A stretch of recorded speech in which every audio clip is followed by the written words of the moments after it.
I'm Dr. Marty Ross, and this is another Conversations with Marty Ross MD, where we talk about Lyme disease and tick-borne infections and things that you can do to improve your health. These webinars are created by you. You create them with your questions, and the way that you do that is you send them to me, so you have to write them. And the way you write them to me is over here on the bottom of the screen, there's a chat box. Go ahead and write your question in that chat box. Realize that each time you hit the enter key to actually, if you're trying to hit the enter key to write different paragraphs, don't do it. Because every time that you hit the enter key, it creates a separate question, which makes it kind of difficult from my side to follow what's going on. So I ask that you write your question as just one continuous question. And when it's all done, go ahead and hit the enter key and that will send it to me. Okay. This is our last webinar for May. And I realized that maybe I was a little deceptive in the tagline that I wrote on the email that went out yesterday, but it's the last webinar for May, actually. And I will be doing these in June, July. I plan on doing these for years ahead, actually. So go ahead and tomorrow you'll get an email from me, and that email will have a copy of the recording for tonight. So yes, I am doing a recording of the webinar tonight. And in that email I send out tomorrow morning around 6:30 in the morning, there will be a link to sign up for the next series of webinars that begin in June. I am taking next week off, though. I'm actually going to be down in Florida at a conference, Institute for Functional Medicine conference on the gut microbiome, actually, on what's going on in the intestines and other issues they'll be looking at. So I'm going down to learn some new things. Hope I can bring back some ideas for everybody here, too. And let's see, what else can I say? So many of you, I know last week the news had broke that my medical board is giving me a lot of problems. And I just want to say to those of you that have been writing things in support, I really do appreciate that. And so at this point, I don't know that it really matters if my board gets anything from outside people or not. Even the initial complaint that was brought forward at the board was my helping a woman that had bad mold toxicity and Lyme to recover. And I had to work with a range of alternative medicines, and that has raised their eyebrows too much, and they just don't really understand what I'm doing. They pretty much even would not accept testimony from her in some of the work that has been done. And mind you, this is a woman that was in hospice that is back to thriving. And so my board just happens to be that way. But I do appreciate all the support that I'm getting from everybody. Thank you for that. In terms of whether you can write to my board, I don't necessarily think it's going to help anything at all. I'm not going to stop you from doing it, but I think that it's a very odd body of people that make up the board at this point in Washington State. So anyhow, but I do plan on keeping my educational website going. I keep on planning on doing these webinars. I have a wealth of knowledge that I want to keep sharing to help as many people recover from this horrible illness as possible. So that's what we're doing here tonight, and we'll keep doing it. So what I'd like to do during the webinar, I will be posting your questions. I will read them too, and I'm going to show them on the screen, so you'll be able to see them at the bottom of your screen. The reason that I actually read the questions, though, is that in the recorded version, sometimes they're a little bit hard to see. So I'd like to make sure that people can hear the question. Okay. All right. So without any further ado, let's go ahead and get started here. Let's see. Hello, S. Let's see. Got a relapse after long remission and started the Cowden herbs, Japanese knotweed, turmeric, and teasel 2 months ago. This week, back of neck started getting a little stiff on and off, left shoulder pain, and left arm weakness. How do I know if this is herxing on the way to healing or if this is concerning symptoms imply a spreading or worsening of Lyme? Does relapse literally mean the Lyme bacteria have suddenly started multiplying after being dormant for a few years? What do I do about arm weakness? Okay, so let me try to answer a few things here. So what is a relapse? All right, what does that mean? So when we treat somebody and we get them into remission, for most people, that means remission means the germ is still in you, okay? So I think, and I know a number of my colleagues that are Lyme literate medical doctors think too, that when we treat Lyme and we use antibiotics or herbal antibiotics or Rife machines, whatever it is we're using to kill the Lyme germ, turning on the immune system to get the Lyme germ under control, whatever we do to knock those Lyme germs down, that we probably are not capable of getting rid of all the germs. And so that when somebody gets well, whether that's 70% well before we stop treating or it's 100% well, the germ is still living in you, okay? And what happens after we get it knocked down, basically your immune system keeps it under control. So what a relapse probably is in most people is that, or what a relapse means technically, is that the immune system is no longer keeping that germ under control. And part of that is, yes, it probably starts growing and replicating, and the immune system is not able to keep it under control anymore. So I think that way of looking at as the germ started growing more, yep, I think that happens as part of relapse, okay? All right, now, how do you know when you're getting worse after you've been treating for a while if it's a Herx or something else? Well, you have to look at when Herxheimer reactions actually occur. So what a Herxheimer is it's a killing reaction. So you start killing Lyme germs either with prescription or herbal antibiotics or Rife machines or ozone or hydrogen peroxide, whatever you're going to do to kill them, you start killing them. And the immune system sees the dead bug parts and toxins that get released from the inside of those germs and reacts by making more inflammation chemicals called cytokines, okay? And cytokines, many of you know, if you've been to my webinars a number of times, you know I talk about cytokines all the time because the way what I look at Lyme disease as, it's actually a syndrome of too many cytokines. So cytokines are made by white blood cells when they see an infection, and they are made to turn on the immune system. So they cause more white blood cells to be made.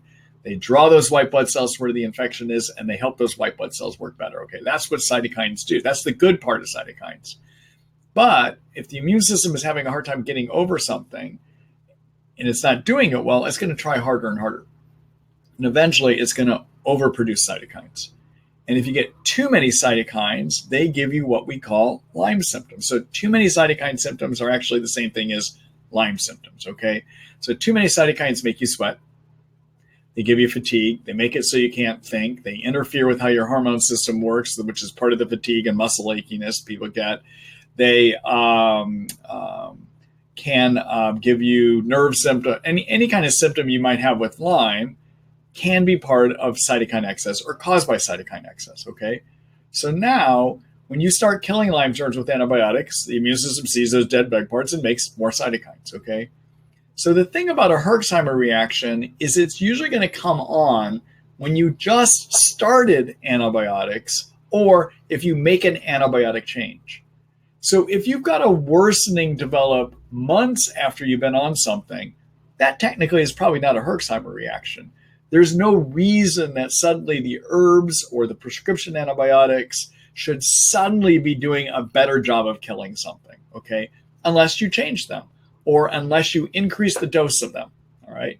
So most likely what you just described here, because you didn't describe that you increased the dose or you changed your herbal antibiotics recently, most likely this is something else going on, all right? So what could it be? Well, one thing is that when you have Lyme, as many of you know, Lyme has a natural course where it goes up and down. I mean, you're going to feel good sometimes, worse sometimes, good sometimes, worse sometimes, all right?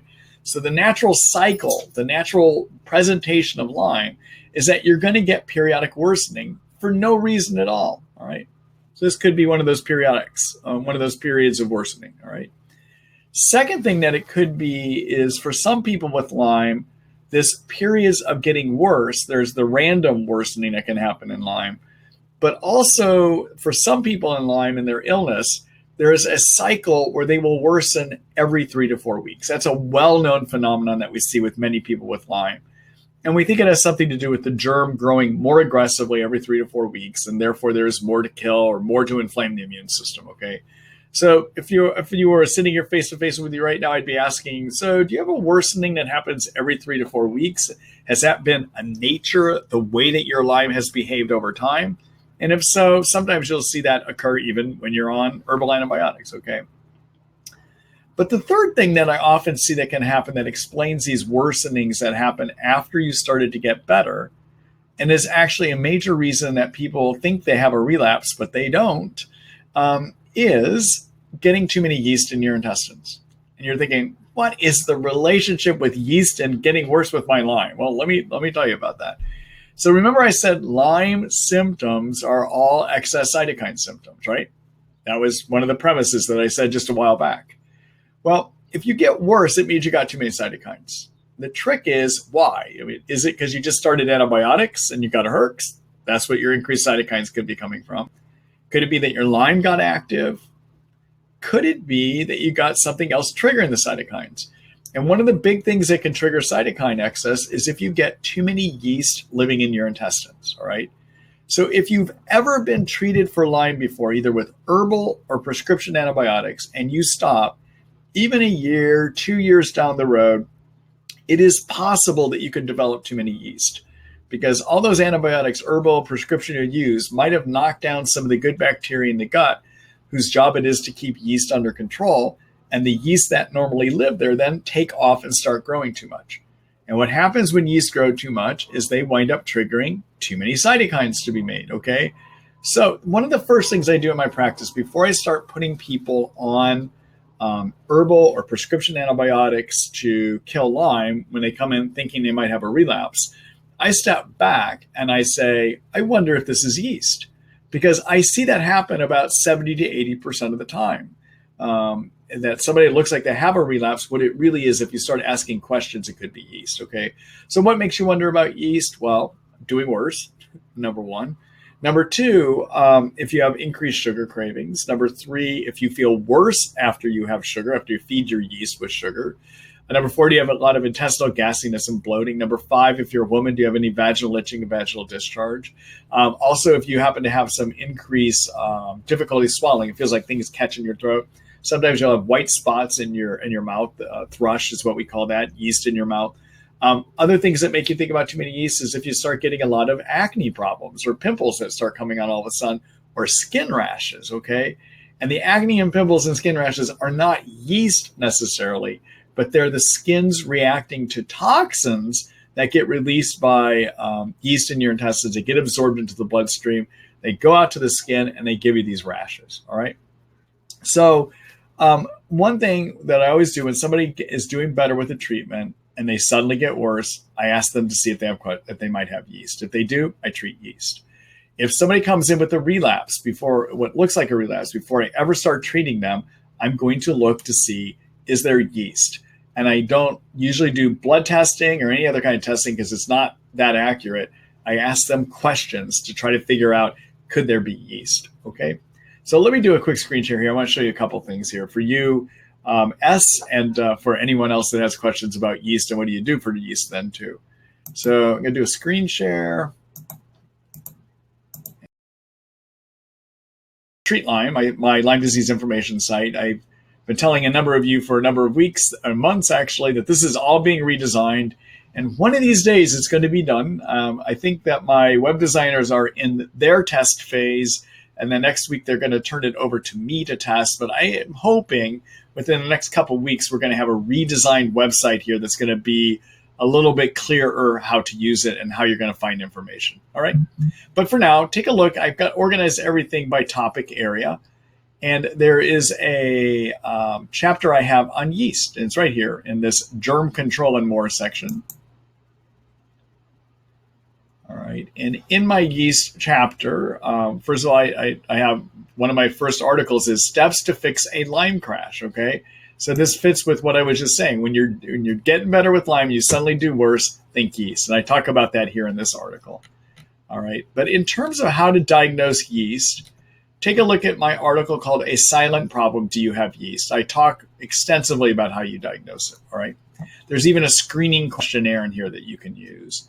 And then what do you do if you have yeast? Well, there's a number of prescription or herbal options. Take a look at my chapter here called Kills Yeast, a Brief Guide. Okay. All right. Let me go back here.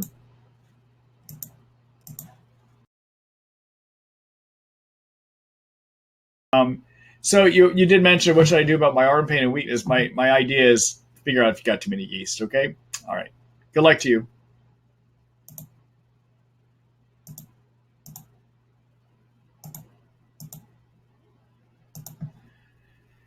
Hello, Thomas. Let's see. Good evening, Dr. Ross. My LMD and I are trying to figure out why I have chronic and very painful intestinal inflammation. Antibiotics seem to make it much worse. We are looking to rule out inflammatory bowel disease and have been treating for yeast Lyme without much improvement. could Lyme cause inflammatory bowel disease, and does CBD help? So inflammatory, but I think what you mean by IBD is inflammatory bowel disease, okay? And there's two varieties that we recognize of it. There's something called Crohn's disease and something called ulcerative colitis, all right? And both of those are autoimmune illnesses where basically the immune system starts attacking the lining of the intestines. Now, we know that Lyme disease can trigger autoimmune illness sometimes. So could Lyme give you inflammatory bowel disease? Yes, it could trigger a Crohn's disease. It could trigger your immune system to attack you, resulting in a Crohn's disease, or it could trigger the immune system to attack you, giving a ulcerative colitis. Those are the two forms of inflammatory bowel disease where the inflammation occurs in the lining of the intestines, okay? Other things that can give you that inflammation is yeast. And then a last thing that you might think about that is not always, well, two other things to think about. And I'd have to ask you a lot of questions to help sort through which one of these things I think it is. But it's also possible to get a lot of intestinal pain if you happen to have parasites living in your intestines. And the trouble with parasites is we don't have, there's testing we can do. So there's labs that specialize in parasite testing. So Genova Diagnostics, I think Great Plains Lab does. But the problem is they're hard to see. Even if you send them to a lab that specializes in testing for parasites, they're hard to see. So I sometimes will treat for parasites if I think they're there based on the clinical picture, even if I can't see them in the lab or when I send them to the lab, okay? So situations I might think about treating for parasites are if I've got somebody that's grown up on well water or has a lot of exposure to well water, because sometimes those wellheads get infected with parasites, people just don't know it, okay?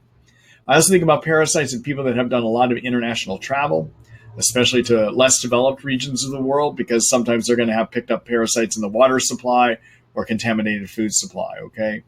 And I think of parasites also in somebody that's got just a lot of unexplained crampy abdominal pain. And so sometimes I will just treat for it. And the way that I'll do that is to use a shotgun approach, all right? Which means have a person take something that we know will treat just about any kind of parasite that there is. And what I like using for that is a prescription medicine called Alinea. It's a 500 milligram pill. And I have people take one pill twice a day, and I'll have them do it for 3 weeks. Now, the good thing about Alinea, if you use it, it actually can kill Lyme too, we think. No studies done on that, but the mechanism by which it works, it should be able to kill Lyme too. And so you get some Lyme treatment as part of doing that Alinea too. So that's one thing to think about, okay? All right. One other thing that can give you a lot of crampy abdominal pain is something called mast cell activation syndrome, all right? So, and there's an article, I'll show you some articles that you can read more about this later, but so there's a type of cell, immune system cell, that's involved in allergic reactions. And those cells are called mast cells, all right? It used to be, we thought that mast cells only got activated when they were presented with something you're allergic to. Now, though, we know that actually they can get turned on even with infections. Infections can turn them on, all right? So these mast cells make histamines, all right? They also make a bunch of cytokines too, all right? So if you've got mast cell activation syndrome, sometimes things that the mast cells will see food that you're eating or medicines you're eating and have an allergic type reaction and release their histamines. And those histamines can give you a lot of abdominal cramping and pain as well too, all right? How do you know you might have mast cell activation syndrome? Well, look to see, are you having allergies in general? Do you tend to be very allergic? Do you get a runny nose, stuffy nose easily? Do you break out in hives, for instance? Do you tend to be allergic? Those would be things to look at. There's blood testing you can do, but it's really not that accurate.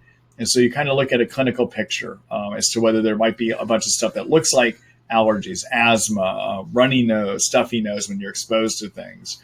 But if you happen to have an allergy type condition and mast cell activation, then you want to treat that. And the way you're going to do that is do herbs like quercetin. You're going to use something called luteolin.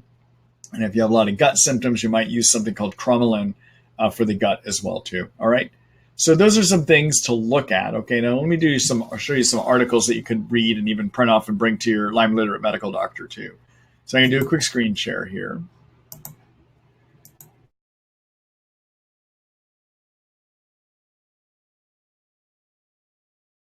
A chapter called Infection Treatment Plans.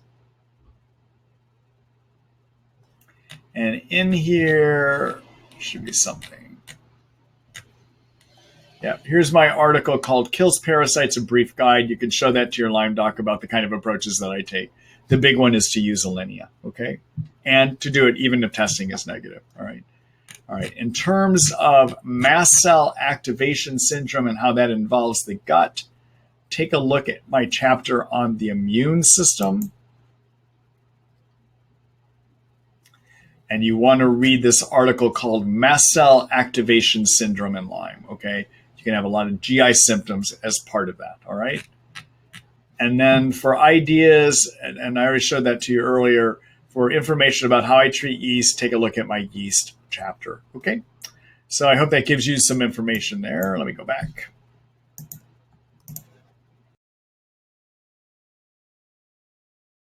Kind of gives you some ideas to consider. Oh, does CBD help? CBD can help a variety of pains. And yeah, I think it can be helpful. If you're looking for information about how to use CBD or how you would start it and even how it works, there is an article at Treat Lyme that I've written about CBD and medical marijuana.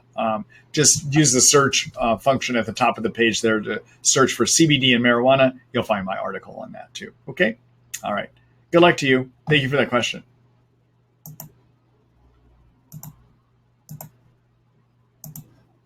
Hello, Gloria. Let's see. So grateful to you, Dr. Ross.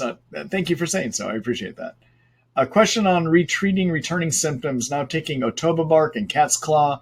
Am on my 15th day, but had to stop at 10 drops for several days now due to Herx reactions.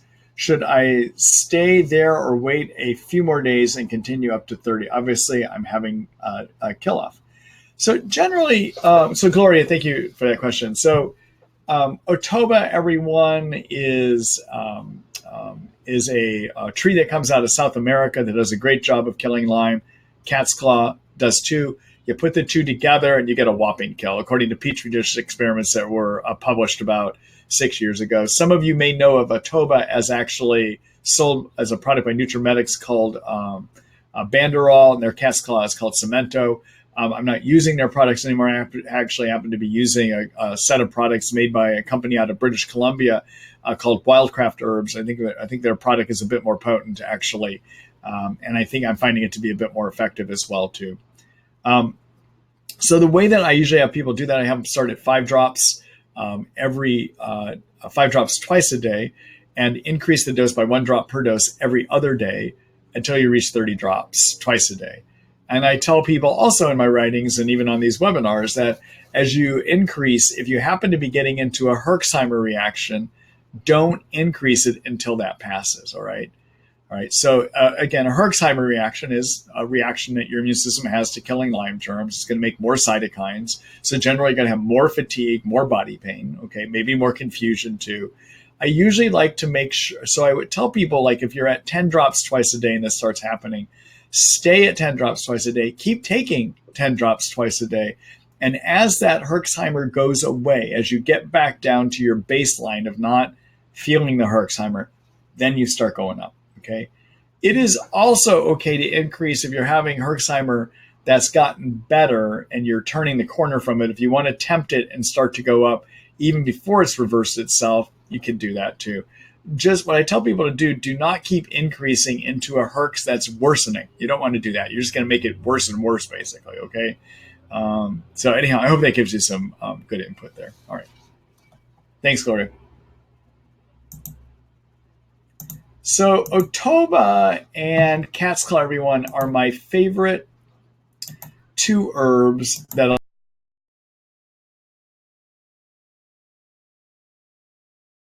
time.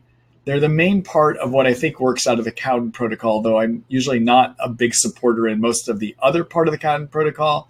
These 2 herbs that came out of Cowden protocol, I have actually incorporated into my own treatment protocol, right? So if you're ever looking at how I would treat something, what is my protocol for treating Lyme? This is my protocol. And I think it works better than Cowden. and I think it is more doable than Buhner herbs, and still and very successful as well too. Okay, so you find this on the treatment protocol. It's called the Ross Lyme Support Protocol. You can read through it. I give you both prescription and herbal options. If you are looking only to do a herbal option, what you could do is up here at the top, in this section right here, it says print or download. You could download this, what I call the Earth version. This is the herb-only protocol, okay? But I think that this is much better than a Cowden, much better than a Buhner. It's the same approach I generally use with my patients here in my practice, all right? All right, so take a look at that. And then in terms of my article on cat's claw, if you want to read more about the science behind cat's claw and Otoba bark, I'm just going to find that article here.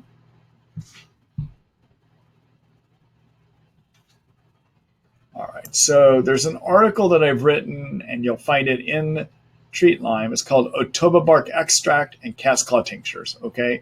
If you need more information about why these work so well and why I use them pretty regularly in my practice, take a look at this article, all right?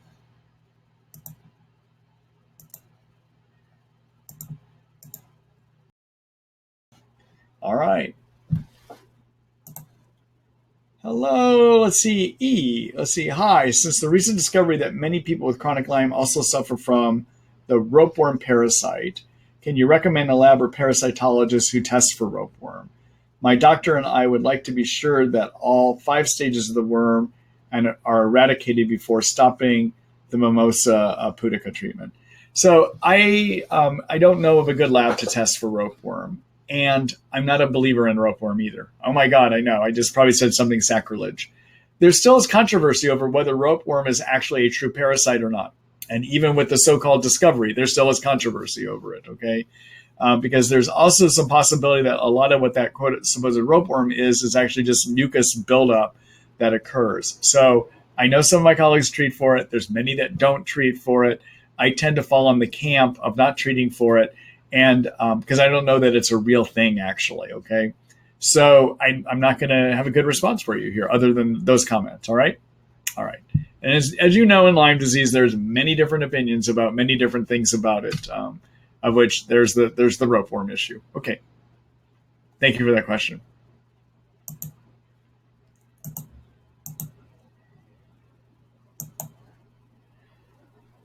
Hi, Dave. Let's see. Hi, Dr. Ross. I was diagnosed with Lyme and multiple co-infections after several years of misdiagnosis. Let's see here.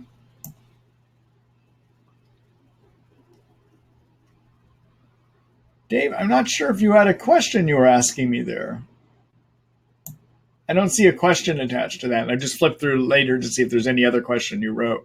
So I'm sorry about that.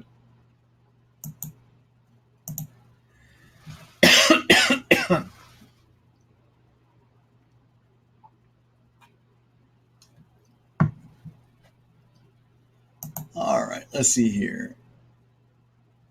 Hello, Michelle.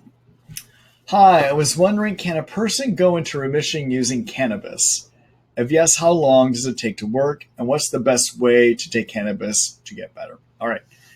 So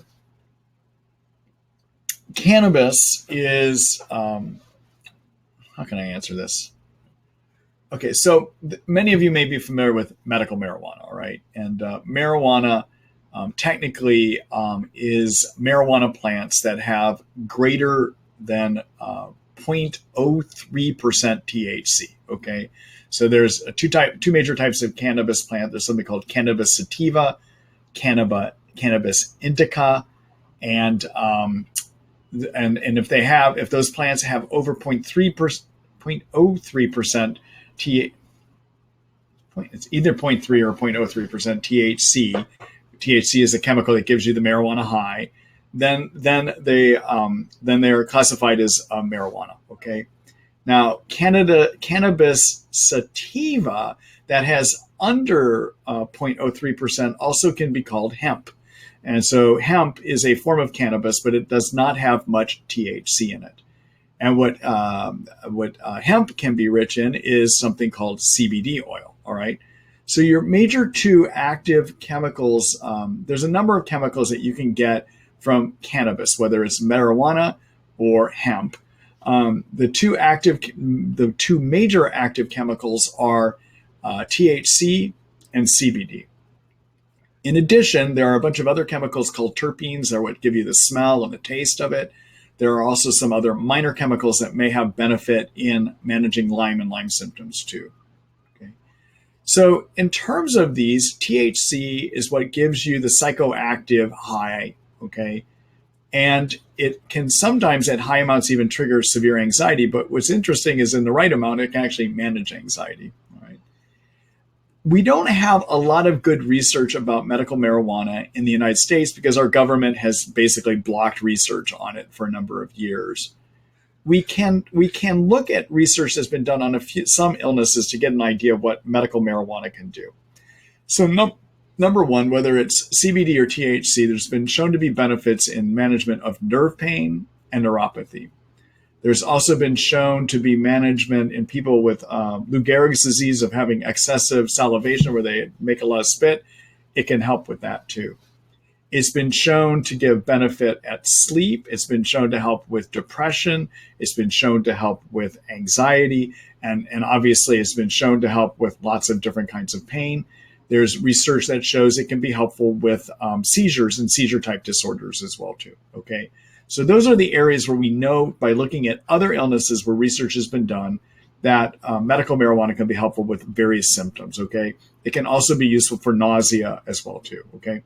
So and this is off the top of my head, the main symptoms that we know it has benefit from, the limited research has been done, is on nausea, excessive salivation, and multiple sclerosis. It's been shown to help with muscle stiffness. It helps people feel a little bit looser when they're on it. It's been shown to help with various kinds of neuropathy, whether it's HIV neuropathy or neuropathy, I think in MS has been shown to be helpful with. It's shown to be very useful at managing pain. And in fact, there's studies that show that people that are on marijuana are less likely to use opioids, for instance. So it can be a way of treating opioid addiction as well too, all right? Okay. And more recently, there has been a limited study that was done up in British Columbia by a physician named Ernie Murakami. Dr. Murakami is a Lyme doc up there that a number of years ago lost his license for managing Lyme disease. But he's still kept doing good work in the area. He's done a great job of training a lot of the naturopaths up there to manage Lyme disease because the MDs won't do it. So he's stayed very active involved. And he did a small study looking at CBD oil on Petri dishes to see if it could kill Lyme, and he found it did, okay? Now, we have no idea, though, whether killing Lyme with CBD on a Petri dish means that it's also going to kill Lyme in people. And I work in a state, or I live and work in a state, Washington State here in the United States, in Seattle, Washington, actually, where we've had liberal marijuana laws for a while. So I have experience working with marijuana and Lyme. And I don't really think my practical experience working with it is, I don't think it's actually a good germ killer. I'm not going to say no one could ever go into remission by using cannabis oil to kill their Lyme, but I think the chances of that happening are actually quite small. And that's just based on the experience that I see and working with it. I do use it for symptom management here, and just a few things about it then, okay? So our body, in terms of marijuana, we have our own natural marijuana system called the endocannabinoid system. That's a mouthful, I know. The endocannabinoid system, all right? And there's a number of receptors, but the two major receptors are something called CB1 receptor and CB2. THC, which when you smoke marijuana gives you the high, THC binds to CB1 receptors, all right? CB2, and then, and you get THC from marijuana, okay? The other chemical you can get from marijuana is CBD and CBD oil, all right? And what CBD does, it actually does not bind to either the CB1 or CB2 receptors. It doesn't do it at all. But it helps block the destruction of natural marijuana chemicals we make in our own bodies. And there's something called anandamide, and there's another one that I'm blanking the name on right now, that are the two major marijuana chemicals we make in our body and the cannabinoid chemicals we make in our body that bind to CB1 and CB2. And what CBD oil does is it actually increases levels of those two chemicals. Okay. All right. Generally, you're going to want to use your THC at nighttime. It's probably better at helping people sleep. All right. Which is another thing that marijuana has been shown to be useful for, is insomnia. And then you're going to want to use your CBD in the daytime. CBD tends to be more upping. THC tends to be downing. Okay. In terms of dosing, if you're going to use edibles or tablets or pills, you want to start, and you haven't used marijuana of any kind before, you're going to start at about 5 milligrams twice a day on your CBD, and you might do something equivalent at nighttime on your THC. Okay. All right. Now, if you're going to buy CBD on the internet, it's coming from hemp. And there's a lot of quality issues about it.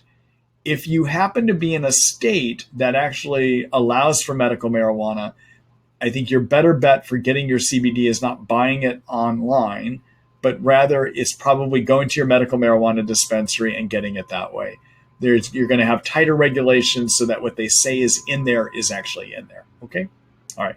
So yeah, that's my medical marijuana, cannabis, hemp, CBD, THC overview.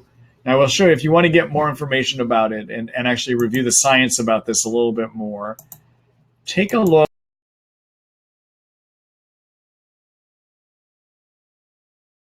at it.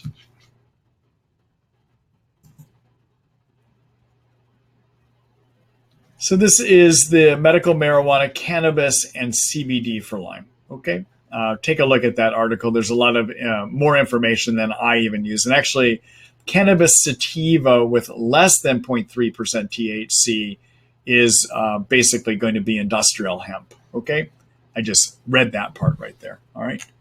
Anyhow, take a look at that article.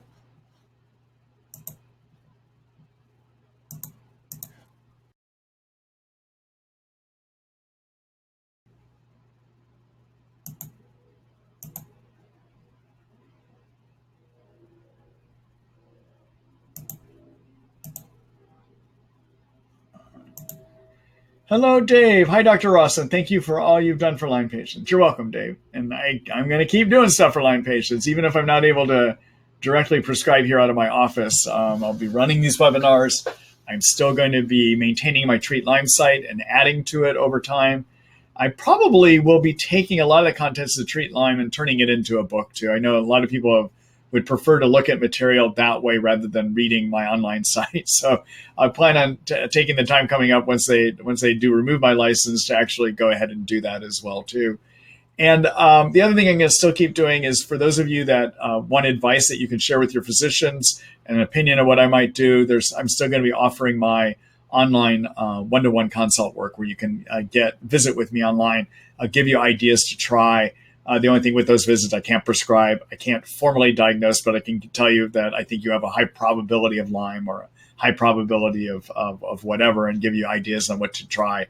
The only thing I would ask you to talk this over with your physician. Okay. So I do plan on staying involved. Thanks, Dave.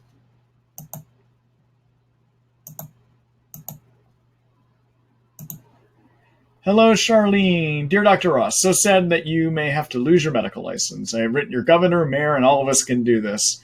I emailed at doh.wa/gov/HSQA. I live on the East Coast, West Coast. Email key to basic facts. Female on deathbed in hospice. Ask Dr. Ross for help.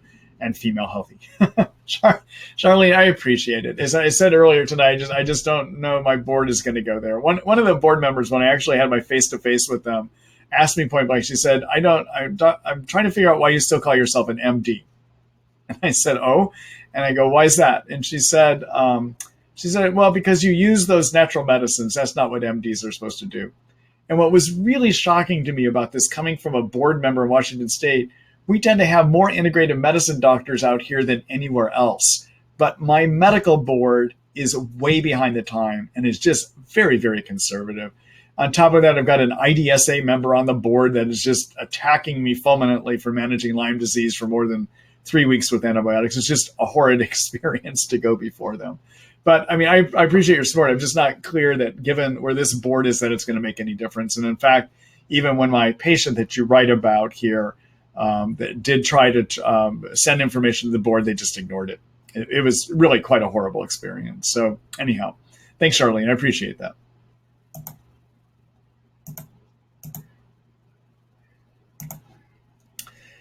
Hello, Andrea. Let's see. I've seen some negatives about prescriptive cysts, but you're recommending it for fungal infections. Are the negatives incorrect? I'm not sure what the negatives are. It would be helpful for me to know what you're seeing. If you could repost this question with what you think those negatives are so that I can make specific comments, okay? And I will, even though I know you're adding it late into the webinar here, and I tend to take these more on a first come, first serve, I will look here in a few minutes to see if you tell me what those are, okay? All right, thanks, Andrea.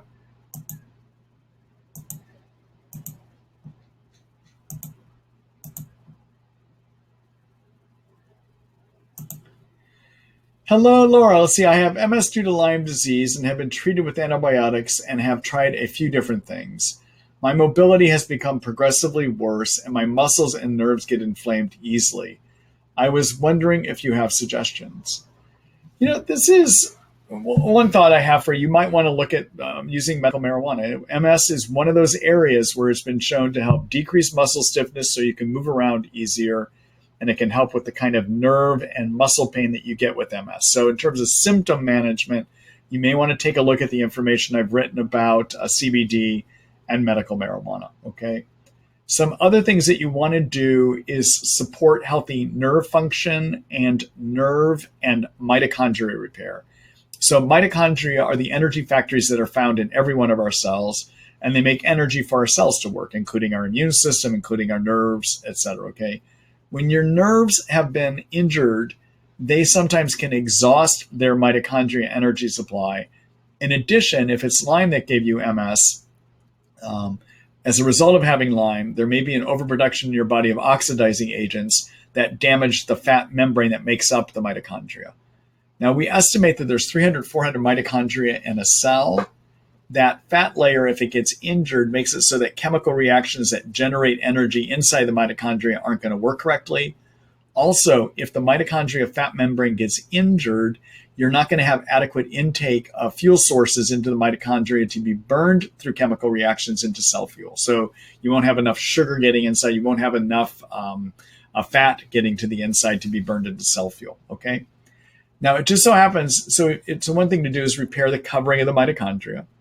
But the same things you did to repair the covering of the mitochondria will also repair the cell membrane of your nerve cells because they get injured as well too, all right? So what I like to do is a few things to repair your injured nerves and their mitochondria as well too. Number one, start on something called NT factor. NT factor is made up of the various fats that make up the covering of your mitochondria and the covering of your nerve cells, okay? It's made by a company. There's one manufacturer of it is Research Nutritionals. They have a product called NT Factor Energy. And usually what I'll have people do is take 2 pills 3 times a day for 2 months. And after 2 months, then decrease it to 1 pill 3 times a day. All right. Now, there's some studies done about NT Factor that show that you have average energy improvements of 40% after using it for 2 months. And the same studies showed that those people that had energy improvements also had improvement cognition too. I have not seen any studies done on it about MS in particular though, okay? Second thing you want to do is take glutathione. Glutathione is the master antioxidant reparative chemical that is manufactured in every one of our cells. And if your nerves have been injured, they probably have exhausted their glutathione. In other words, the gas tank is empty, okay? And you need glutathione because it helps repair the injury from the inside. You can kind of think of NT factor as repairing the nerve cell membrane, which is on the outside. Glutathione is on the inside of those nerve cells repairing it, okay? And so the way you use glutathione, you want to use a liposomal variety. That means it's microscopically wrapped in fat to increase absorption. The product that I tend to use in my practice for that is a product made by Research Nutritionals called Tri-Fortify. They have a couple flavors on that. You want to do 5 milliliters once or twice a day, okay? And again, you want to use the liposomal variety because it increases its absorption. Research Nutritionals has done some studies looking at, does their product actually get absorbed? Does it increase cell values of glutathione? And they have studies that show that actually, yes, it increases, when they looked at red blood cells, it increases red blood cell glutathione concentration. So it does appear to get absorbed very well, okay? All right. Third thing that I would do is get on coenzyme Q10. It's a very strong antioxidant that helps carry electrons around your nerves to help generate energy. That's 400 milligrams twice a day. The other thing I would look at doing, Laura, is get on a ketogenic paleo type diet. That type of diet tends to be more nerve supportive and also is supportive of your mitochondria as well too, all right? And so I have a diet that I have it up for free. You can read it yourself. That is called the Mito Food Plan, and that is my paleo diet that I recommend. I'll show that to you here in a second, all right? So number one, be on the right diet, or good diet. Number two, fix your mitochondria with NT factor, try fortify glutathione, and some CoQ10. Number three, you can try some CBD or THC or both to help with some of your symptoms as well too. And then finally, make sure you've been treating the right infections. Make sure that your doctor's thought to take care of Bartonella with your treatments, and that if the Lyme is still active, that you're treating that with the antibiotics as well too. Okay? All right, so I'm going to do a quick screen share. I'm going to show you some resources you can look at more later here.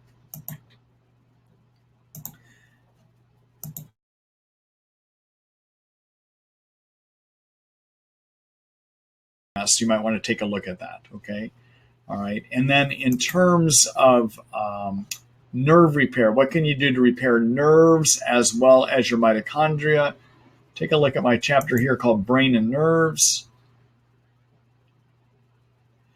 And take a look at this article called Brain Fog and Lyme Disease, You Can Fix It. It talks about how to do neurologic repair. That's what I was just telling you about, okay? And then in terms of my diet, the paleo diet I recommend, read this article here called The Best Brain, Inflammation, Pain, Energy, and Detox Diet Ever. This is a free article. You don't have to be subscribed to the Treat Lyme book to read it, although I highly recommend you do subscribe to the Treat Lyme book, because when you do that, you're supporting all these efforts here, okay? And you get some great information. Anyhow, take a look at this. There's a number of videos I put together in here about how to use this. There's charts you can download. I even talk about how to calculate the right amount of calories you might need, etc. There's food plans, etc. Okay? All right, so the one last thing that you'll see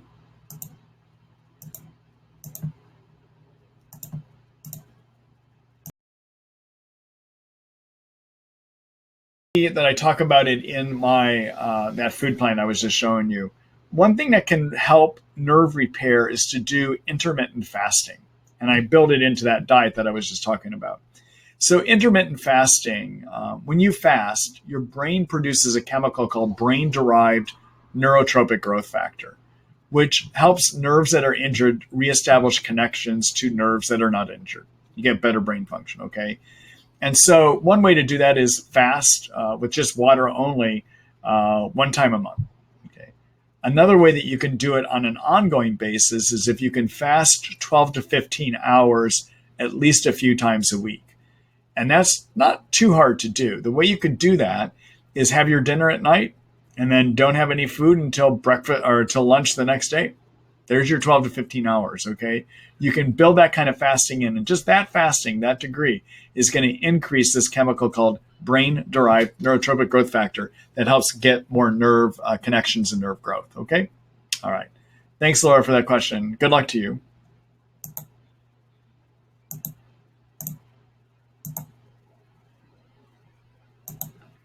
Hello, Margaret. Let's see. I've learned so much from these webinars. I can't thank you enough. You're welcome. I'm glad you're getting something out of it, Margaret.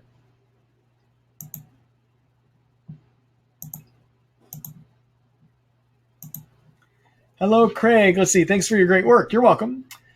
Can you treat Lyme, yeast, and mold at the same time? And what do you think of using CBD oil and hemp oil? So I've already talked about the CBD question when I've talked about marijuana tonight, so I'm not going to take time to go through that right now. And then in terms of can you treat Lyme, yeast, and mold at the same time, the answer is yeah, you can. In fact, so when you're treating mold, that can involve two things. For some people, it just means you need to remove mold toxins by binding them up with binders in the intestines, like cholestyramine or activated charcoal or bentonite clay, for instance. Okay. For others, it may mean that you become colonized, that you actually have the mold living in your sinus passages and in your gut, in which case you got to kill it. And so it just so happens that the antifungals we use to kill the mold are going to be the same ones you're going to use to kill Lyme. Kill yeast, okay? So they're all very compatible to add together at the same time, all right? So for those of you that are wondering what my approach is to mold toxicity or what this even is, I'm not going to go through it too much great detail now, but one thing you will see in my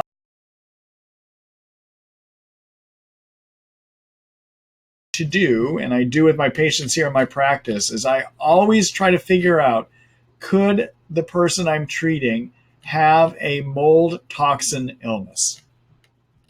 All right, so if you look at my Lyme support protocol, if you start working through it, I have a section that says, before you start, make sure it's not mold toxin illness, okay? All right. All right, so what is mold toxin illness? Well, take a look at my article that I have here called Mold and Lyme Toxin Illness. And in this article, I talk about the problem that approximately 25% of all people, regardless of whether you have Lyme or do not have Lyme, 25% of us are genetically programmed in a way that when mold toxins get into us, we are not able to remove them. And those mold toxins trigger cytokine excess, just like Lyme does. So guess what? Mold toxin illness can look just like Lyme disease does, okay? All right. So you want to make sure you don't have mold toxin illness. I talk about ways of approaching that problem here in this article, all right? Okay, go back here.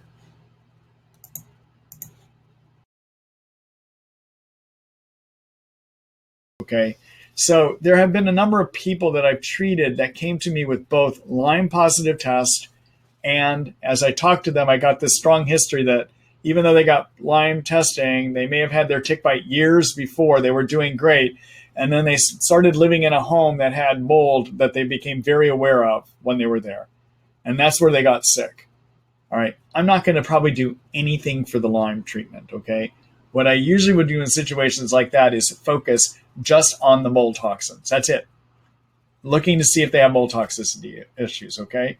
So, for instance, most recently, I have a patient of mine that came to see me that had been to another Lyme literate medical doctor in town that told him, because he had positive Lyme testing, that he was so neurologically just really impacted in his brain. He wasn't thinking straight, severe pain, that basically he needed to be on IV antibiotics to get well, and that he needed to fly out to Washington, D.C. to see Dr. Jemsek to get well. And so the guy came in, I was just talking to him, and I'm like, something doesn't seem right here. So I started talking more about his history. And what I learned is when he got sick, he was living in a house full of mold. All right. So I think we're about 5 months into his treatment now.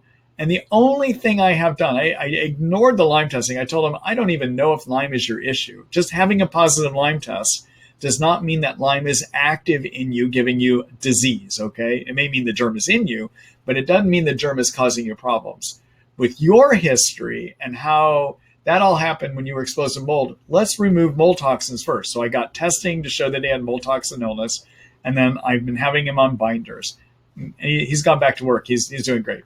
The only thing I did was to put him on binders, and I never even went after the Lyme because his Lyme wasn't the issue. The issue was he had mold toxin illness, and he happened to test positive for Lyme, okay?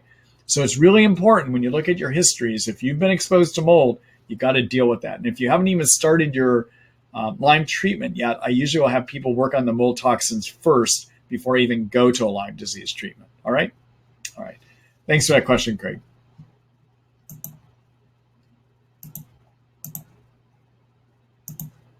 Hello, Kate. Let's see, is there a connection between Lyme co-infections and elevated liver enzymes or fatty liver? My docs keep jumping to other conclusions. I'm thin, eat healthy, do not have diabetes, and do not drink excessively. I feel like the chronic Lyme may have something to do with it. Yeah, Kate, I have seen, so the answer is I don't know, because I haven't seen any science saying that it can give you fatty liver, okay? nor have I seen somebody actually have, well, no, it's true. I've seen people with Lyme have fatty liver. I'm just not clear that it's Lyme that's causing it, okay? Now, elevated liver enzymes, those would be things like called AST and ALT, or they're also known as SGOT and SGPT. Those liver enzymes will become elevated if you have liver inflammation. And when they're elevated, we always make sure it's not the common causes of of hepatitis, which is liver inflammation. So we'll do blood testing, make sure you don't have hepatitis A virus, hepatitis B virus, hepatitis C virus. We're going to look for causes like that, okay? We're going to make sure you don't have you on medicines that are inflaming your liver, okay? But occasionally what I have found is that I think Lyme can give a hepatitis. So there's been people that I've been treating that developed these super sky high or came in with very high liver enzymes. And I did everything I could to make sure it wasn't another infection causing it. I was reluctant to put them on antibiotics because I didn't want to harm their liver more by having elevated enzymes. But in the end, as I was treating them, I came to the opinion that it must be the Lyme triggering those enzymes, because everything else that I looked at that could be triggering the enzymes was not. And even though I wanted to be careful and not poison their liver more by putting them on antibiotics, I chose to treat. And what we found a number of times is that their liver enzymes came down as we were treating their Lyme. So what that tells me is, just based on my own practical experience, is that for some people, their Lyme can be the cause of their hepatitis, okay? I just don't know the answer about the fatty liver, though. I just don't know, based on research or even my own practical experience, about that. I don't know why it couldn't be, though, but I'm just not sure about that, okay? All right. Thanks, Kate.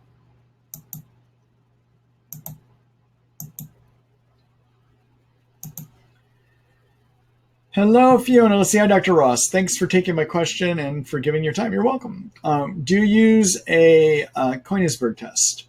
I recently did these tests and my previous scores were within normal range, although decreasing with my overall condition improved, as did my activities. I started at 22, good, then 13, now at 2. Fiona, I have never done this test and I'm not familiar with what it is, so I can't comment about that. I'll have to look into it a little bit more. Thank you.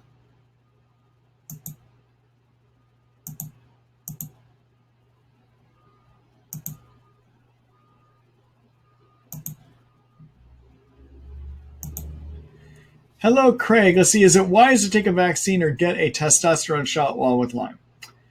So in terms of testosterone, if you have low testosterone levels and you need shots to correct those, yeah, I think that makes sense, because testosterone, if you happen to have low testosterone, testosterone is needed to help your immune system work right, okay? But if, and your body functioning, and if you have low levels, then yeah, you should replace those. I've never seen somebody get worse from testosterone. Vaccines, I try to be a little careful with, and especially flu vaccine. I don't like doing flu vaccines for people with Lyme. The reason is I see too many times that Lyme gets more active after somebody has the flu vaccine. And in general, the flu vaccine doesn't work that well anyhow. I mean, if you look at studies about flu vaccine after the flu season, studies suggest that they only work about 40% of the time. That's it. And I see too many times when people's Lyme gets worse after flu vaccine. So generally, I don't suggest that people get the flu vaccine. All right. Now, if you are deciding whether to get the flu vaccine, or a vaccine, is about weighing risk and benefits. Okay. So you have to weigh out the risk of getting something bad that the vaccine might help prevent and the consequences of getting that bad thing versus the consequences of possibly your Lyme getting worse from the vaccine. Okay. So for instance, one of the vaccines that they recommend when you travel outside the country is a hepatitis A vaccine. That's against the hepatitis A virus. All right, so hepatitis A virus, if we get it, may inflame our liver. It may give us nausea and diarrhea, and we get very bad flu-like syndrome, okay? But will it cause any permanent damage? No, it doesn't. So do you necessarily need to get a hepatitis A vaccine when you travel? No, it may not be worth it. It may be too much of a risk about activating your Lyme, okay? If you're traveling to a place with yellow fever, and yellow fever can be very devastating, it makes sense to get the yellow fever vaccine, okay? So you have to weigh out what the risk of benefits are of each infection they're trying to vaccinate you against. And I don't have time to go through all of it right now, but that's what the general conversation is, okay? All right. Good luck to you, Craig.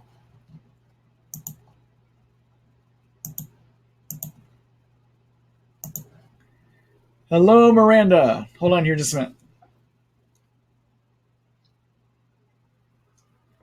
Hi, Dr. Ross. Hello. Thank you for continuing these webinars and being an advocate for Lyme patients, despite those who do not believe in chronic Lyme. I have 3 questions. You're welcome, by the way. Is there a difference in the risk of passing Lyme to an unborn child for patients who have chronic Lyme and have not been treated?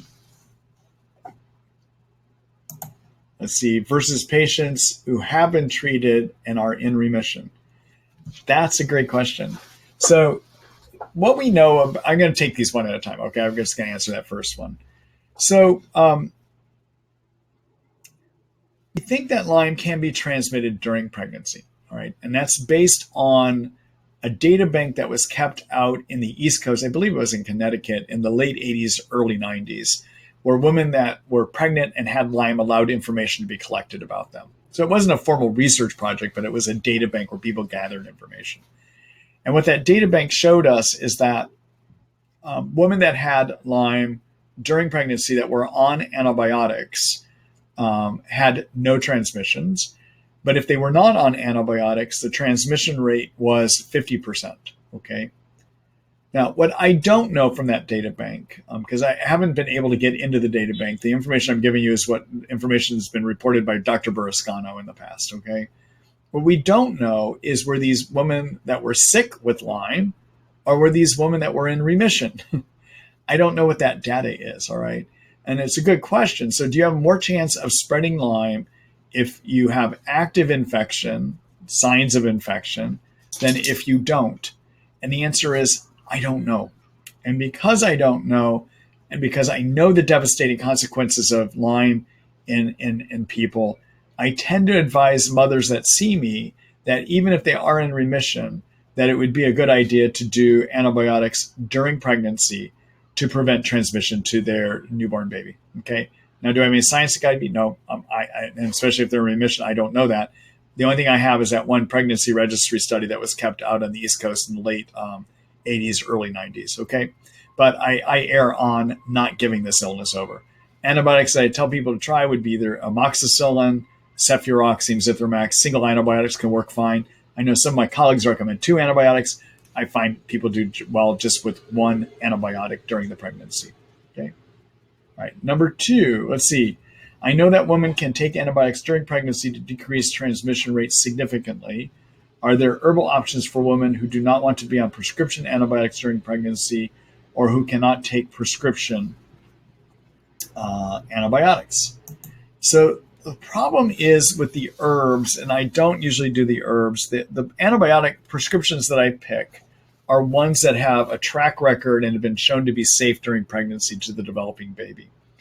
The trouble is with cat's claw and Otoba, Teasel, Biocide, any of these, there have not been safety studies done to know if it's going to hurt or harm the baby. So that's the main reason I would not recommend those during a pregnancy. Number 3, if a man has Lyme, is there a chance that the Lyme can be transmitted to the baby? It's a good question. I'm doubtful, but I would have to say I don't know. But there's a few barriers. So the only way that I would see it happening is if he has Lyme and then the mother gets it from him into her bloodstream. In other words, it gets absorbed from the vagina into the bloodstream, which then circulates around to the baby. I guess that's possible. Could it go through the uterus, through the cervix, and work its way through the placenta or to the sac covering the baby and then into the baby? Boy, I'm very doubtful of that, but I don't know. No one's done the research on that. Okay, I think it's a limited chance here, though. Yeah, and number 3, I think it's limited chance, but I honestly don't know. No one's done the research, and I haven't seen that occur in my practice either. Okay, all right. Thanks for those questions, Miranda.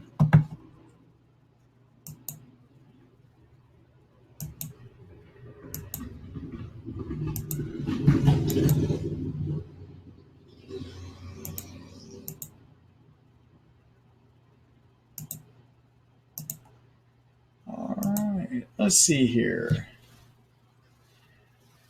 Hello, Michelle. Let's see. Hi. I was wondering, can a person go into remission using cannabis? Oh, I think I answered that one earlier.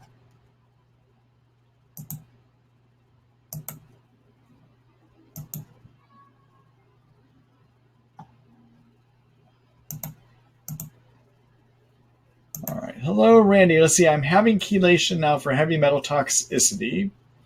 I have lots of metal in my mouth. LMD wants me to have an IV with DMPS that exclusively rids the body of mercury. Would it hurt me to have DMPS when I have so much mercury in my fillings, bridge, and root canals? Can I get well not removing the amalgam? So I know there's a lot of different opinions out there. Okay, so I'm going to give you my opinion on it for what it's worth. All right, so when you have amalgams in your mouth, basically those are the silver kind of cavities, okay? And fillings, the ones that look silver, all right? So these amalgams, the problem is that as they get old, they start breaking down. And the way they break down is microscopic breaking down. So as you chew on an amalgam that's worn and breaking down, you can actually, there's been images done where you can see there's like a vapor cloud of mercury and amalgam that starts to form above these, all right? And the way then that you get the mercury out of your amalgams into you is that you swallow these vapors down, they get into your gut, they get absorbed into the bloodstream, and then they get into you, all right? Now, is that a huge problem? Probably not, all right? And so the thing about heavy metals, when somebody has elevated lead or mercury in them or other heavy metals, these are things that have accumulated in them over a lifetime, all right? So here's what I mean by that. So whenever you eat in, breathe in, drink in, touch in, like in mercury, if you play with those old mercury thermometers, if you touch in your mercury, it'll get absorbed through the skin. What happens is most of that stuff gets into your blood or gets absorbed into the blood. Most of it goes to the kidneys and you pee it out right away. It doesn't stay in you, okay? However, some of it does get stored in your tissues, and where it's drawn to is the parts of your cells that are rich in sulfur. Because sulfur acts like a magnet for heavy metals. So that DMPS you're taking, that's rich in sulfur. DMSA that some people use for chelation, that's rich in sulfur. Okay, so they're metal magnets because they have a lot of sulfur in them. All right. So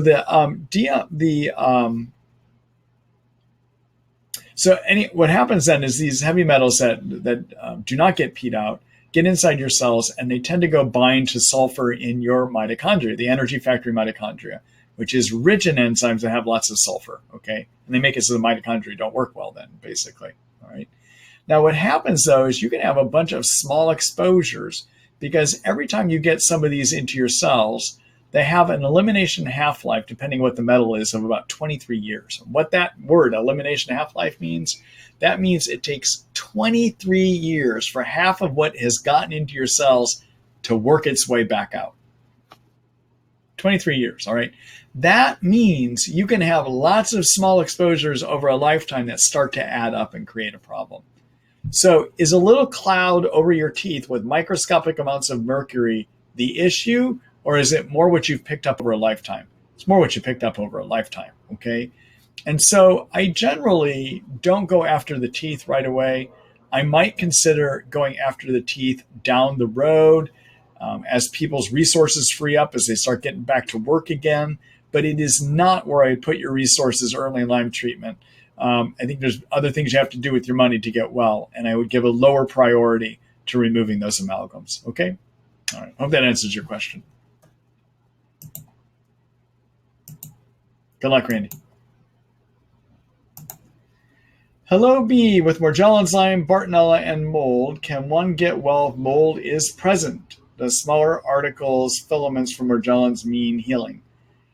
So I haven't, and regarding the smaller filaments, does that mean healing? Not necessarily. I see a full range of people getting better with or without filaments from their Morgellons. And at different stages, you'll see some more filaments than other times, okay? So I haven't seen a relationship with that. Can one get well from Morgellons, Lyme, and Bartonella if mold is present? Yeah, but I think you're going to need to address the mold sometime in there, okay?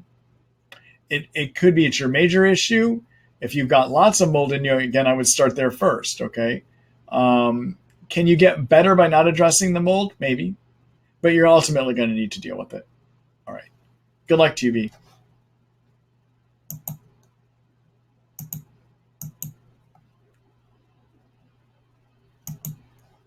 Hello, Linda. Let's see. Thanks, Dr. Ross. I have a few health maintenance questions.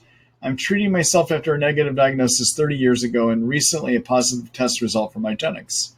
Regarding eye care, should I have Lyme-specific concerns about floaters in both eyes and worsening vision? Any Lyme-literate eye docs? So regarding the eye, it's very common in Lyme to have floaters. And sometimes people even feel like they're seeing spirochetes in their vision too. And maybe they are. I don't think I've seen studies that say whether they are or not. I would, however, have an eye doctor look at your eyes to make sure that there is not a reversible reason for your floaters, okay? So you need to have those inspected to see if there's non-Lyme conditions that are causing the floater. So I would do that just as a maintenance issue. It's probably, they may not see anything, but I would do it as a precaution, okay? All right, Linda, I think you have some other questions coming up here. Let me see if I can find those. Okay, regarding dental care, especially periodontal surgery, root canal, or caps, should I seek a Lyme-literate dentist or take specific precautions? So the one thing I tend to have people avoid doing is root canals. And the reason I tend to have them avoid doing root canals is that root canals winds up serving as a place where you might develop cavitations, which are little pockets where Lyme can live. So if I've got a tooth that's gone bad, I'm tending to have people yank them out, actually, unfortunately, okay? Are there some dentists that are more savvy about this? Yeah, usually the dentists, they're going to be called biologic dentists. So for instance, here in Seattle area, I use a biologic dentist named Paul Rubin, who's very familiar with Lyme and knows about these kind of situations. He even has the ability to do x-rays that look to see if you have cavitations under your teeth as well too, okay? Let's see, take an antibiotic.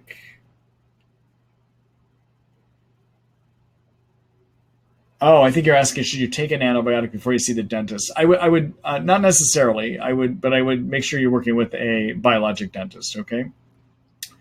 Let's see. Remove extra tissue if a tooth is removed or for a root canal. Klinghardt recommends tooth removal instead of root canal. What do you think? Yeah. So I've already answered that. Yeah, I think if a tooth has gone bad and they're saying you need a root canal, I wouldn't do it. I'm in Klinghardt's camp on that. I am not in Klinghardt's camp where you basically have to remove every amalgam before you start getting treated for Lyme. I disagree with that strongly. I think it's something you can do down the road if you need to. You may not even need to, actually.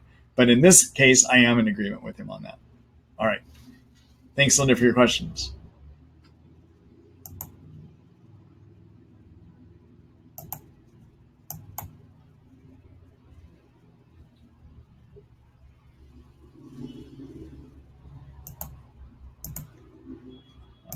Let's see here. Hello, Andrea. Let's see. I've seen some negative. Oh, that's right. You wrote me about. I got to see if you posted a follow-up on that. Hold on here a minute.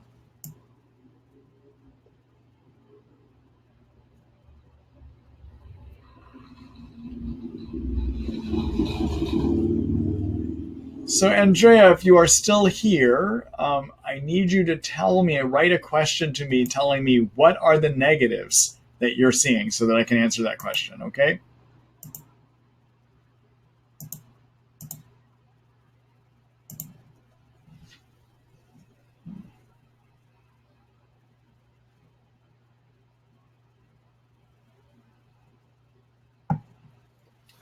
Hello, Debbie. Let's see. Hi, Dr. Marty. Hello. I was diagnosed with Parkinson's 1.5 years ago. Cinemet and amantadine didn't work. In November, I tested positive for Lyme, IgM at 18, 31, 41, 58, serum greater than 80. I've tried doxy and rifampin for 6 weeks, Flagyl, cefuroxime, probenecid 6 weeks, DMSA 1,000, 5 rounds. Any suggestions? So Debbie, I'm just going to give you my own observations, okay? And these are things I've talked with some of my other Lyme-literate medical doctor colleagues about too. So number one, Lyme can be a cause of Parkinson's. Now that does not mean that all Parkinson's is caused by Lyme, nor does it always mean that if you happen to have Lyme that it is the cause of your Parkinson's. And we just don't have a way of knowing that, okay? All right. So it is possible your Lyme is being caused by Parkinson's. It's possible they're two separate conditions altogether, okay? And there really is, it's hard to distinguish. There isn't a way that we can test to distinguish that. When it comes to treating what I will call severe neurologic Lyme, and that would be things like multiple sclerosis Lyme. Yes, some multiple sclerosis can be caused by Lyme, or Parkinson's Lyme. What I tend to see is that about 25% of people can get benefit or even get, can get improvement or maybe even get over their Parkinson's symptoms, okay? About 25%. About 25% get nowhere and actually get worse with treatment. And then there's another 50% that probably their neurologic symptoms don't get better, but the other symptoms of Lyme do improve, like your energy and body pain may get a little bit better, okay? So those are just some of the general statistics.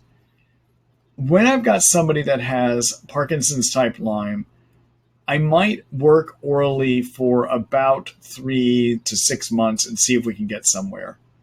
But if after that time we're not getting anywhere, I might try a regimen that involves at least one IV antibiotic, okay? And that's because the IVs may have a better way of getting into the brain, basically. All right? So, Debbie, those are just some observations, okay? All right. Good luck to you.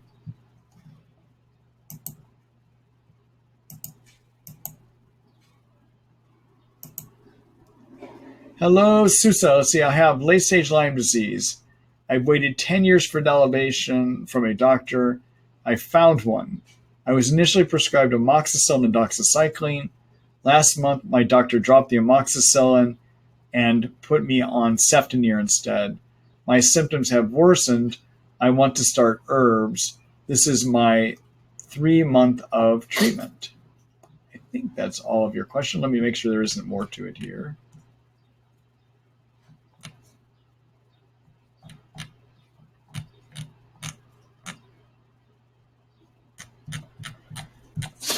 All right. So I don't see another part to your treatment here.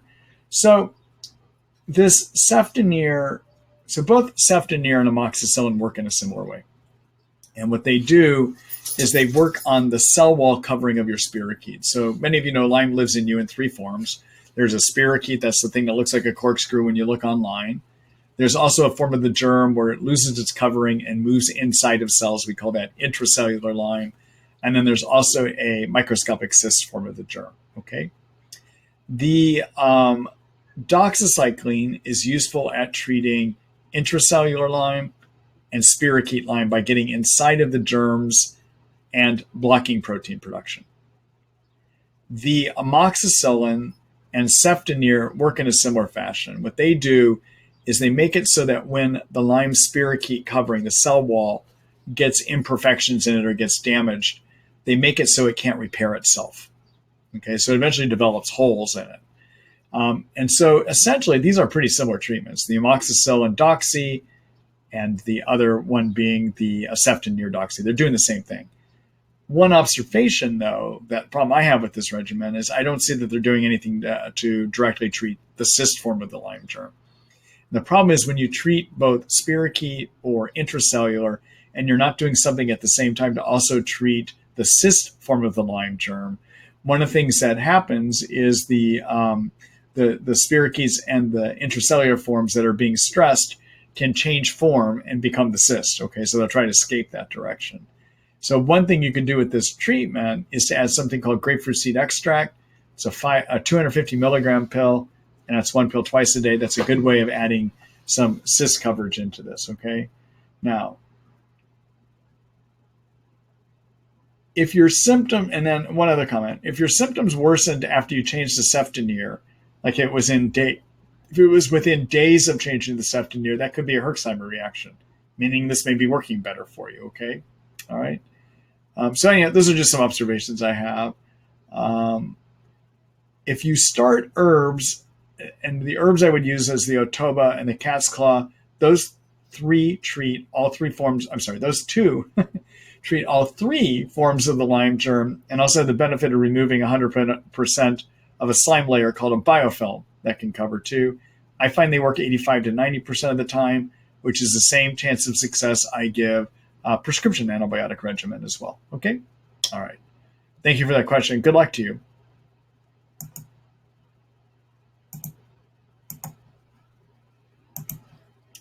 Hello, Robin. Let's see. I have a resting heart rate of 86 to 102, and then am encouraged to exercise. So inside of 2 minutes, my heart rate is between 150 and 160. After the exercise, it goes down to around 126. The treatment is not preventing palpitation, fluctuating heart rate. Wondering if you can talk about this in general. So, boy.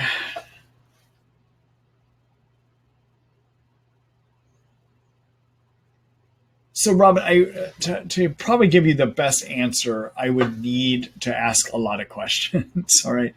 But I will just describe a few things. So what regulates your heart rate is something called the autonomic nervous system, which is the part of the nervous system that releases both adrenaline and anti-adrenaline, okay? There's a nerve called the vagal nerve, which comes out of the back of the base of the brain. It's what's known as a cranial nerve, and it's cranial nerve 10. And we have 12 cranial nerves. 3 of those cranial nerves, for instance, determine whether your eyeball moves up, down, sideways, okay? There's another 2 cranial nerves that are involved in the mouth and taste, for instance, okay? So there's these things called cranial nerves, and cranial nerve number 10 is called the vagus nerve, and it's what regulates the autonomic nervous system. It can become infected in Lyme. The Lyme germ can infect it, and you get dysautonomia, where your nervous system or the vagal nerve does not correctly regulate your heart rate. That could be what's going on here. The other illness that can give some dysregulation of the autonomic nervous system is babesia, the co-infection babesia. All right. So one thing I would suggest that you do is take a look at my chapter on how to diagnose and look at the article on how to diagnose babesia. Figure out if you have babesia. If you do, then you should start, and it's not being treated, you should take a look at that, okay? In a more extreme form, dysautonomia is known as POTS, which stands for postural orthostatic tachycardic syndrome. And what happens with that is you got such bad regulation of blood pressure and heart rate that every time, because of the infected vagal nerve, that each time you try to stand up, your heart starts racing and you feel like you're going to pass out. That's in an extreme form, okay? I have written there is a video article I have about that condition. Take a look at that. Again, it's called postural orthostatic tachycardic syndrome. If you just go into the search function on my Treat Lyme page and put POTS, you'll find that article as well too. So you may want to take a look at that too, okay? All right. Good luck to you, Robin.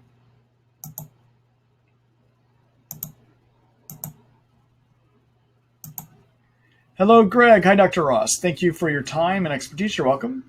I'm very thankful. I'm on a full prescription-based treatment for Lyme, Bartonella, and Babesia. I'm taking Biaxin, Rifampin, and Mepron. My question is, do you recommend I also do your full herbal protocol along with these, or is that overkill? So in terms of my protocol, as you know, my protocol has a number of things in it. It's got recommendations to get sleep, to lower cytokines, to use an adaptogen like ashwagandha, to take things to prevent yeast. All right. So all of those steps that are not about germ killing, I would do. So taking curcumin to lower your cytokines is going to help you. Making sure you're getting sleep is going to help you. Being on ashwagandha is going to help you. Okay. So take a look at all those, what I'll call the supportive components of the treatment protocol, and I would add those to what you're doing. I think you're going to get better more quickly. On the other hand, I don't think, given this regimen you just showed me here, that you will do any better by being on herbal antimicrobials, antibiotics, in addition to these prescription antibiotics. This regimen that you have, the Biaxin Mepron, is a good babesia treatment that will work about 85-ish% of the time, okay? The Rifampin Biaxin combination is a good Bartonella treatment that works about 85-ish% of the time. And then your Rifampin Babesia is a good, Rifampin Biaxin, it'll start with B's. Rifampin Biaxin is a good Lyme germ treatment. The Biaxin treats intracellular Lyme, spirochete Lyme, the rifampin is picking up cyst and as well as intracellular Lyme too.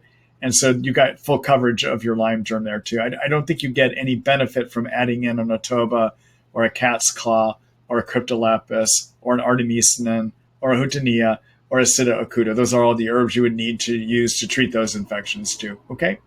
All right. Good luck to you, Greg. Thank you for that question.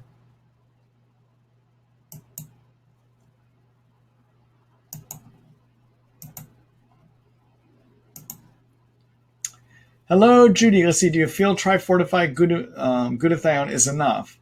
I test low glutathione on the NutriBal test. Should I also take another type of glutathione? Thank you for your help, Dr. Marty. So I do. I mean, unless you're testing low after you've been on it for a while, but according to studies that Research Nutritionals has done about their trifortified glutathione product, it does a good job of raising glutathione levels in cells. I mean, that's what their research says. So, and what I see in my practice, I think it does a great job as well too. Okay. All right. So yeah, I believe in those. Okay. All right. Good luck to you, Judy. Thank you for that question. All right. And do a quick screen share here, everyone. Let's see here.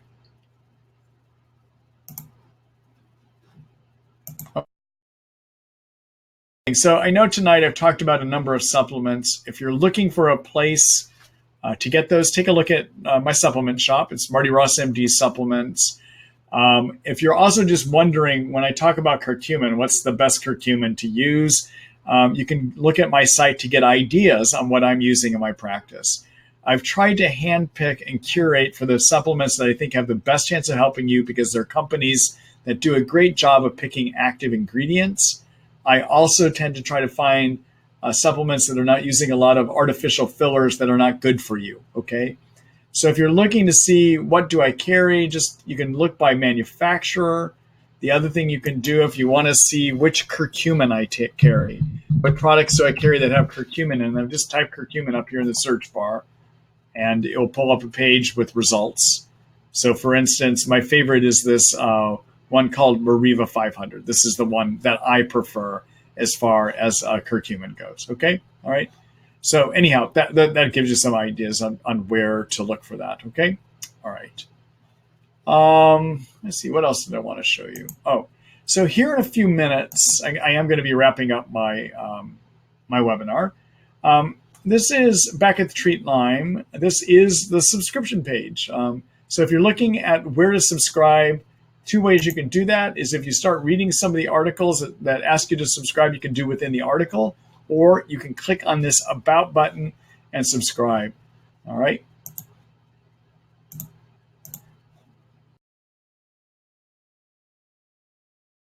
Mind the way that I'm doing these webinars is through the support that you provide, and also the book gives you great resources too. So I appreciate if you support my work, and you'll get benefit out of it. There's lots of good information in the Treat Lyme book, and these webinars, I want to keep providing good information through them too. So that's it for me for tonight, everyone. I've had a good time visiting with you. I'm going to be off next week. I'm off at a medical conference, learning some more things to help bring back and help you all. And here, keep your eye out for your email tomorrow morning between 6 and 6:30 a.m. Seattle time, Pacific Standard Time. And I should get an email out to you announcing that the recording from tonight's webinar is ready. Also, in that email, you'll be able to sign up for the webinar series in June, okay? And then here in a second, as I turn off the webinar, I'm going to transfer those of you that are still here over to Treat Lyme so that you can subscribe. All right. Good night, everyone. Good visiting with you.